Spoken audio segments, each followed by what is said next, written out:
नमस्कार दोस्तों, स्वागत है आपके अपने चैनल एएस अकेडमी में। और मध्य प्रदेश शिक्षक भर्ती वर्ग 3 की तैयारी करने वाले सभी छात्र छात्राओं के लिए नमस्कार। दोस्तों, आज इस वीडियो में चर्चा करने वाला हूं कि मध्य प्रदेश शिक्षक भर्ती वर्ग 3 की तैयारी की क्या रणनीति आपको बनाना चाहिए, कौन से सब्जेक्ट को ज्यादा पढ़ने चाहिए, कौन से पोर्शन को ज्यादा पढ़ने चाहिए, किस प्रकार से आप सिलेक्शन ले सकते हैं। तो दोस्तों याद रखिएगा, ये वीडियो खासकर उन भाई बहनों के लिए जो घर में रहते हैं, घर से पढ़ाई कर रहे हैं, सेल्फ स्टडी कर रहे हैं, जो गृहिणियां हैं घर में रह के पढ़ाई कर रही हैं, बाहर जाके कोचिंग नहीं कर पा रहे हैं। लेकिन मैं आपको बता दूं, पढ़ाई करना बाहर जाके या घर में रह के ठीक है, लेकिन सबसे पहले सफलता का मूल मंत्र एक ही होता है, वो होता है सेल्फ स्टडी, यानी खुद से पढ़ाई करना। यदि आप खुद से पढ़ाई करते हो, मेहनत से करते हो, लगन से करते हो, तो आपकी सफलता के चांसेस ज्यादा बढ़ जाते हैं।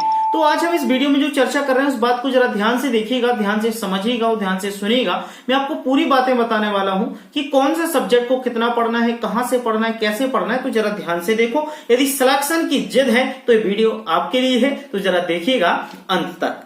दोस्तों सबसे पहले तो मैं बात करूं कि आज आपको पता होगा कि 14 तारीख है, 14 तारीख खत्म हो चुकी है, कल से 15 तारीख लगने वाली है। 5 मार्च 2022 में आपका वर्ग 3 का पेपर होगा। 5 मार्च को जैसा ही आपका पेपर होगा, यदि हम आज से पूरे डे कैलकुलेशन करें तो आपको पता है कि हमारे पास 108 दिन समथिंग बचते हैं। 108 दिन आपके पास आज से लेके 5 मार्च तक के बचे हैं। अब आप सोच रहे होगे यार 108 दिन तो बहुत दिन है, हम तैयारी कर सकते हैं। लेकिन आपको यह भी पता है कि हमारे पास 5 सब्जेक्ट हैं।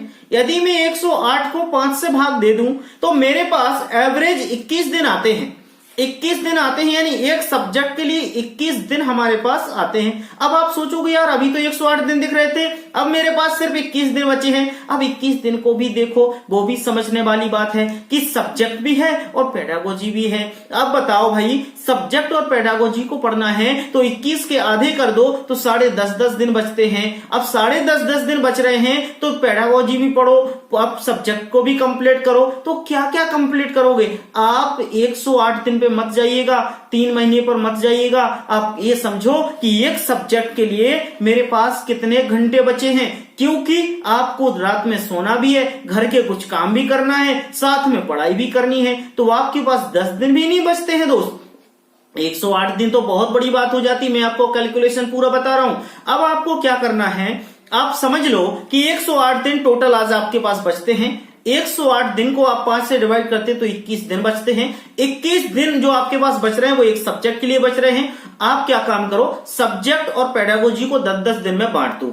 अब 10-10 दिन में बांट रहे हो तो आपको पता है कि लगभग 54 दिन, 50 से 54 दिन आपके पास सब्जेक्ट को बचते हैं और 50 से 54 दिन आपके पास पेडागोजी को बचते हैं, यही बचता है।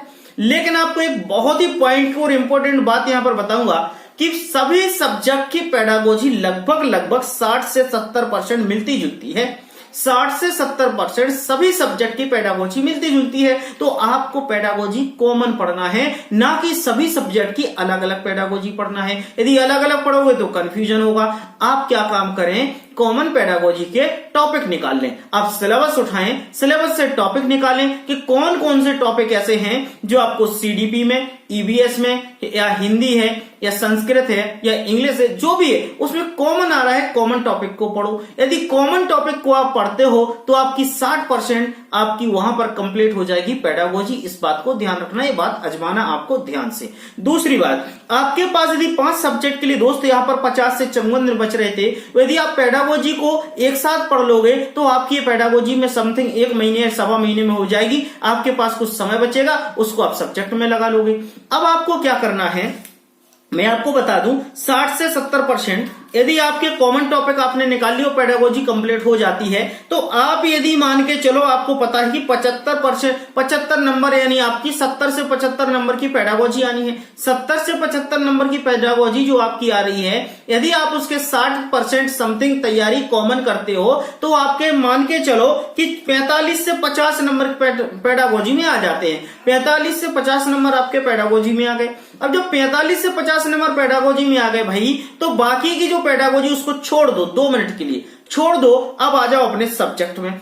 जब अपने सब्जेक्ट में आप आओगे तो आपको ये बात पता है कि भाई मेरे को सब्जेक्ट मैथ्स देखना है, ईवीएस देखना है, सीडीबी देखना है। सीडीपी देखना है, इन तीनों सब्जेक्टों को थोड़ा साइड में कर दो। हम आते हैं अपनी लैंग्वेज पर। लैंग्वेज फर्स्ट आपकी हिंदी है, सेकंड इंग्लिश हो सकती है, संस्कृत हो सकती है। आप पूरा फोकस करो यहां पर, आप पैसेज को प्रैक्टिस करने का। पैसेज की जितनी प्रैक्टिस करोगे आपका समय बचेगा, समय बचेगा, नंबर अच्छे मिलेंगे। पैसेज आपको पता है आराम से आपको 10 नंबर दिला सकता है। यदि आपने पैसेज अच्छे से तैयारी कर ली तो आपके 10 नंबर आराम से वहां पर कंप्लीट हो जाते हैं। तो आपने पेडागोजी में 45 नंबर लाए, 10 नंबर आपको पैसेज से मिलते हैं, आपके पास टोटल कितने नंबर हो जाते हैं? 55 नंबर का आपने पढ़ लिया।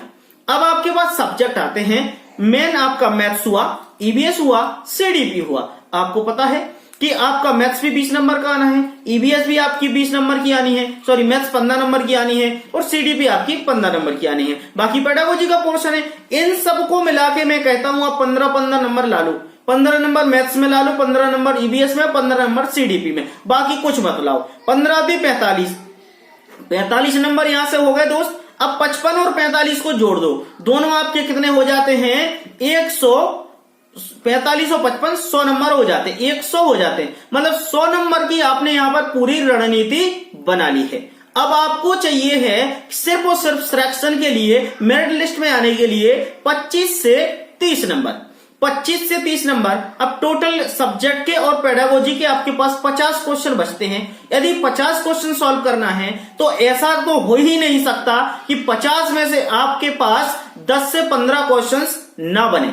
10 से 15% क्वेश्चंस आपके पास 100% बनेंगे।